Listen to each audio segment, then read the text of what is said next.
এই 4টা দিনত আৰু মই ভালেকেইখন গাঁৱত সোমাই ডাইৰেক্ট ৰাইজৰ ওচৰ চাপিছোঁ, ওচৰ চাপি পেলাই কেম্পেইন কৰিম। আৰু এতিয়ালৈকে প্ৰায় গাঁৱে মই সৰুকৈ পকেট মিটিংবিলাক কৰিছোঁ। চিধাকৈ গাঁৱৰ ৰাইজৰ পৰা মই মতামত বিচাৰিছোঁ, তেওঁলোকৰ মনৰ কথা মই খোলাখুলিকৈ মোৰ লগত শ্বেয়াৰ কৰিবৰ কাৰণে ক'বৰ কাৰণে মই সুবিধাখিনি দিছোঁ, অনুৰোধ কৰিছোঁ। ৰাইজেও কৈছে তেওঁলোকৰ গাঁওবিলাকৰ অভাৱ অভিযোগ সুযোগ সুবিধা ৰাইজৰ দাবী দাৱা মুক্তভাৱে তেখেতসকলক উত্থাপন যিহেতু কৰি দিয়া হৈছে, তেওঁলোকেও উত্থাপন কৰিছে। আৰু সমাধানৰ এইবিলাক ব্যৱস্থা কেনেকুৱা ধৰণৰ লোৱা হ'ব ইলেকশ্যনৰ পাছত, সেইটো মোৰ ফালৰ পৰাও মই তেখেতসকলক সন্তুষ্ট কৰিব পৰাকৈ উত্তৰবিলাক মই দি আছোঁ।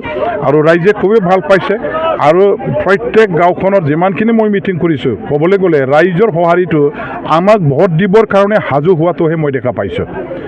আজি UPPL দলে চাওক যে তেখেতসকলে চৰকাৰত থাকিও ইমান অসহায় হ'ব লগা হৈছে যে ভুৱা এটা অৰুণোদয় আঁচনি ফৰ্ম বিলাই ৰাইজৰ মাজত সোমাই ভোট ঠানিবৰ কাৰণে আজি তেওঁলোকে কেম্পেইন কৰিব লগা হোৱা, সেইটো এটা অসহায় হোৱাৰে এটা প্ৰমাণ। আৰু তেওঁলোকৰ লগত যে ৰাইজ নাই, তেখেতসকলক যে ৰাইজে ভোট নিদিব, ইয়াৰ কাৰণে অসৎ উপায়টো তেওঁলোকে আজি অৱলম্বন কৰিব লগা হৈছে। এই অৰুণোদয় আঁচনিৰ ভুৱা ফৰ্ম পাৰ্টিৰ পৰা ছপোৱা ফৰ্মটো বিলাই এতিয়া গোটেই BTC অঞ্চলৰ ৰাইজে ইয়াৰ কোনো জাতি জনগোষ্ঠীৰ মাজত একো ভুল বুজাবুজি নাই, ভেদাভেদ নাই, আমাৰ মাজত কোনো সাম্প্ৰদায়িক এই ধৰণৰ এজনে আনজনক বেয়া পোৱা এই পৰিস্থিতি এতিয়া নাই। কমপ্লিটলি তেখেতসকলে মুক্তভাৱে সুস্থভাৱে নিজৰ বিবেক বিচাৰ এইবিলাক ব্যৱহাৰ কৰি পেলাই চিন্তা চৰ্চা কৰিছে। আৰু ইয়াত 4টা বছৰত আমাৰ মানুহবিলাকে যিটো আমাৰ মানুহখিনি যিটো জ্বলা কলা খোৱালে, ইয়াৰ প্ৰতিবাদ কৰি পেলাই এটা ট্ৰেক্টৰক হৰুৱাই নাঙলত ভোট দি জিকাই দিবৰ কাৰণে ৰাইজে চবে আগবাঢ়ি আহিছে। আৰু বিপুলভাৱে BPF দলটো সমৰ্থন কৰি তেওঁলোকে ভোট দিবলৈ সাজু হৈছে। BPF BTC 2টা সিটতে জয় হ'ব নেকি? ইতিমধ্যে যোৱা 26 তাৰিখে আমাৰ দৰং ওদালগুৰি লোকসভা সমষ্টিৰ নিৰ্বাচনটো হৈ গ'ল। আৰু সেই নিৰ্বাচনত আমি যিখিনি গ্ৰাউণ্ড ৰিপৰ্টবিলাক পাইছোঁ প্ৰেক্টিকেলি BTC অঞ্চলৰ যিমান জাতি জনগোষ্ঠীৰ মানুহ আছে, বড়ো, বেংগলী, মুছলিম, আমাৰ নাথযোগী, হিন্দী স্পিকিং আদিবাসীবিলাকেও BTC এলেকাৰ যিমান আছে, অসমীয়া, নেপালী চবে আমাৰ নাঙল পাৰ্টিক ভোট দিছে, নাঙল ছবিত ভোট দিছে, কিয়নো তাতে আমাৰ UPPL দলৰ কেণ্ডিডেট নাছিলে। তাৰ পাছত BTCৰ বাহিৰত যিখিনি অংশ পৰিছে, তাত আমাৰ UDF দলৰ পৰা তেওঁলোকে পূৰ্ণ সমৰ্থন আগবঢ়াই তাতে আমাৰ ফেভাৰত কেম্পেইনো কৰিছিলে। আৰু আমাৰ মাইনৰিটি ভোট আজি ক'বলৈ গ'লে BTCৰ বাহিৰত যিমান আছে, আমাৰ দুৰ্গা দাস বড়ো ডাঙৰীয়া দেৱক মেক্সিমাম ভোট দিছে।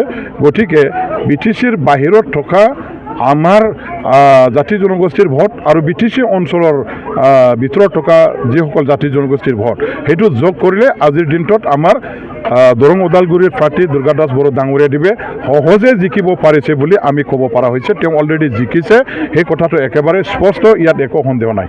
UPPLৰ নেতা এজন ছোৱালীক, স্কুলীয়া ছোৱালীক ধৰ্ষণৰ চেষ্টা চলাইছিলে, এইটো ডাঙৰ এটা অপৰাধ আৰু কোনো প্ৰকাৰে ইয়াৰ ক্ষমা নাই। আৰু এই মানুহজনক সোনকালে পুলিচে ধৰি পেলাই ফাঁচি দিয়াৰ ব্যৱস্থা কৰিব লাগে। বিচাৰ বিবেচনা আইন আদালতৰ কাঠগড়াত তাক কৰিব লাগিব, দোষী সাব্যস্ত কৰিব লাগিব।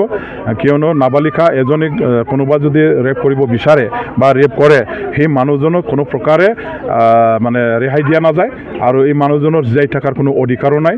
এইটো আমাৰ মানৱ সমাজত কেতিয়াও স্থান পাব নালাগে।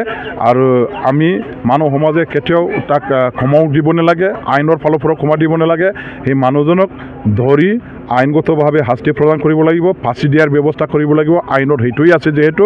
আৰু UPPL দলৰ যিবিলাক নেতা, তেখেতসকলৰ BCDC মেম্বাৰ চেয়াৰমেনবিলাকৰ যিবিলাক আমি কেৰেক্টাৰ নেচাৰবিলাক দেখা পাই আছোঁ, কিছুমান আজি কোটি টকা তেখেতসকলে বিচনাত ঠচকৰ নিচিনা পাৰি পেলাই ইয়াৰ ওপৰত যে শুই থকা, আকৌ লেপ কম্বলৰ নিচিনা তেওঁলোকে টকাটো নিজৰ গোটেই গাঁতত ঢাকি ৰাখি এইটো যিবিলাক তেওঁলোকৰ স্বভাৱ চৰিত্ৰ দেখুৱাইছে, সঁচা অৰ্থত মানে খুব লজ্জাজনক আৰু খুব মানে অপমানজনক এইটো ঘটনা আৰু আনচিভিলাইজ এটা এক্টিভিটিছ UPPL দলৰ যে একো নীতি আদৰ্শ নাই আৰু তেওঁলোকৰ কৰ্মীবিলাকৰ যে স্বভাৱ চৰিত্ৰ কেৰেক্টাৰবিলাক যে সামাজিক নহয় ইয়াৰ দ্বাৰা দি সেইটো প্ৰমাণিত হৈ গ'ল। আছাৰ এজন কেন্দ্ৰীয় নেতৃবৃন্দক UPPL দলে যে জনমতত যে নিউজ এইটিনৰ জনমতত যে মাৰিছিল এই ক্ষেত্ৰত কি?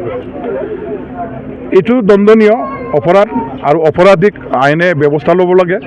এই দলটো কোনটো দলৰ হয় নহয় এইটো মানে ইয়াত কোনো বিচাৰ কৰিব লগা নাই। যোনে আইন বিৰোধী কাম কৰিছে, মানুহক মাৰধৰ কৰিব বিচৰা, সেইটো এটা দণ্ডনীয় অপৰাধ হয়, মানৱ অধিকাৰ উলংঘনৰ কাম হয় আৰু হিউমেন ৰাইটছৰ ভাইলেশ্যনৰ যোনে কাম কৰিব ইয়াৰ ওপৰত আইনী ব্যৱস্থা ল'ব লাগিব, একশ্যন ল'ব লাগিব।